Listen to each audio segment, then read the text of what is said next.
ಏನು sir micro finance cooperative ಡಿಪಾರ್ಟ್ಮೆಂಟ್ಗೆ ಯಾವುದೇ ಸಂಬಂಧ ಇಲ್ಲ. ಯಾವ ತೊಂದರೆ ಇದೆ ಸರ್ ಮತ್ತೆ ಸರಿ ಯಾವ ರೀತಿ ಸರಿ ನೋಡ್ರಿ, ಮೈಕ್ರೋ ಸರ್ಕಾರ ಫೈನಾನ್ಸ್ ಟಿವಿ ಒಳಗೆ ನೀವು ದಿವಸ ನೋಡ್ತೀವಲ್ಲ, ಮುಖ್ಯವಾಗಿ ಮೊದಲ ಆ ಮನುಷ್ಯ ಯಾರು ಸಾಲ ತೊಗೊಂಡವ, ಆ ಸಾಲ ತೊಗೊಂಡು ಎದಕ್ಕೆ ಉಪಯೋಗ ಮಾಡ್ಕೊಂಡ, ಏನಾಗೈತಿ ಏನಿಲ್ಲ ಅನ್ನೋದನ್ನು ಅದ್ರ ಮೊದಲ ಇನ್ವೆಸ್ಟಿಗೇಷನ್ ಆಗಬೇಕು. ಸುಮ್ಮನೆ ಸಾಲ ವಸೂಲಿ ಮಾಡಕ್ಕೆ ಬಂದರು ಅದಕ್ಕೆ ಅವ ಉರ್ಲಾಕೊಂಡು ಸತ್ತ ಅನ್ನೋದು ಎಷ್ಟರ ಮಟ್ಟಿಗೆ ಅದು ಸರ್ಕಾರ ತರಾತುರಿ ನಿರ್ಧಾರ ಸರ್ಕಾರದ ತರಾತುರಿ ನಿರ್ಧಾರ ಇಲ್ಲ. ನೀವು ಮೀಡಿಯಾದವರು ಇದನ್ನು ನನ್ನ ಹೆಸರಲ್ಲಿ ಇದನ್ನು ಹೈಲೈಟ್ ಮಾಡಾಕತ್ತೀರಿ. ಈಗ ಏನಾಗಿದೆ, ಇದರ ಪರಿಣಾಮ ಏನಕ್ಕೈತೆ, ನಾಳೆ ಎಲ್ಲ ಬ್ಯಾಂಕ್ಗಳ ಮೇಲೆ ಇದ್ರ ಪರಿಣಾಮ ಬೀಳ್ತದೆ. ನಾಳೆ ಸಾಲ ತೊಗೊಂಡು ಯಾರು ಕಟ್ಟಕ್ಕೆ ಹೋಗೋದಿಲ್ಲ.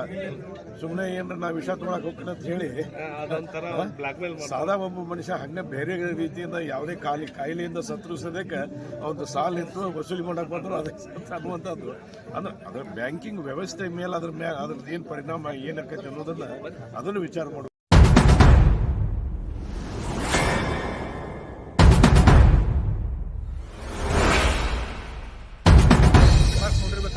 ಹಾಂ ಸರ್, ರಿಮಾರ್ಕ್ಸ್ ಆಗಿದೆ. ಅಂದ್ರೆ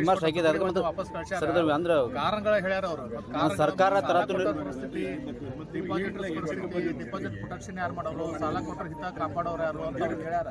ಬರೀ ನಾವು ಸಾಲ ವಸೂಲು ಮಾಡಬಾರ್ದು, ಸಾಲ ಇದು ಮಾಡಬಾರ್ದು, ಕೇಳಬಾರ್ದು ಅನ್ನೋಂಥದ್ದಲ್ಲ.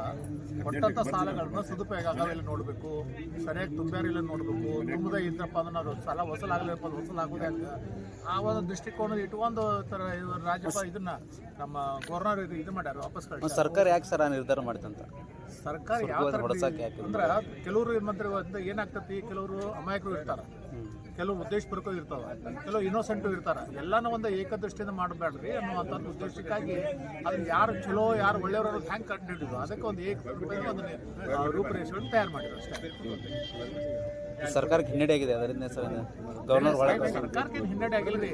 ಸರ್ಕಾರಕ್ಕೆ ಅನಾವಶ್ಯಕವಾಗಿ ಕಿರುಕುಳ ಕೊಡೋದ್ರಿಂದ ಜನರಲ್ಲಿ ಇವತ್ತ ಸಾರ್ವಜನಿಕರಲ್ಲಿ ಒಂದು ಇದರದ ಮೈಕ್ರೋ ಫೈನಾನ್ಸ್ ಆಗಲಿ ಸರ್ಕಾರ ಬಗ್ಗೆ ಆಗಲಿ ಕೆಟ್ಟ ಅಭಿಪ್ರಾಯ ಮೂಡಬಾರದು ಅನ್ನೋ ದೃಷ್ಟಿಯಿಂದ ಸುಗ್ರೀವಾಜ್ಞೆ ತಂದಾಗ, ಸುಗ್ರೀವಾಜ್ಞೆ ತರಬೇಕಾದ್ರೆ ಕೆಲವು ತಾಂತ್ರಿಕ ತೊಂದರೆಗಳದಾವ, ಅದ್ರ ಸಲುವಾಗಿ ಸುಗ್ರೀವಾಜ್ಞೆ ತಂದ್ರೆ ಅಷ್ಟೇ. ಕಾರಣಗಳು ಕೊಟ್ಟಾರ ಮತ್ತು ಕಾರಣಗಳು ಸದುಪಯೋಗ ಇರ್ತಕ್ಕಂಥದ್ದು ಒಳ್ಳೆ ಕಾರಣಗಳನ್ನು ಕೊಟ್ಟಾರ. ಅವ್ರು ಹಂಗ ರಿಜೆಕ್ಟ್ ಮಾಡಿಲ್ಲ.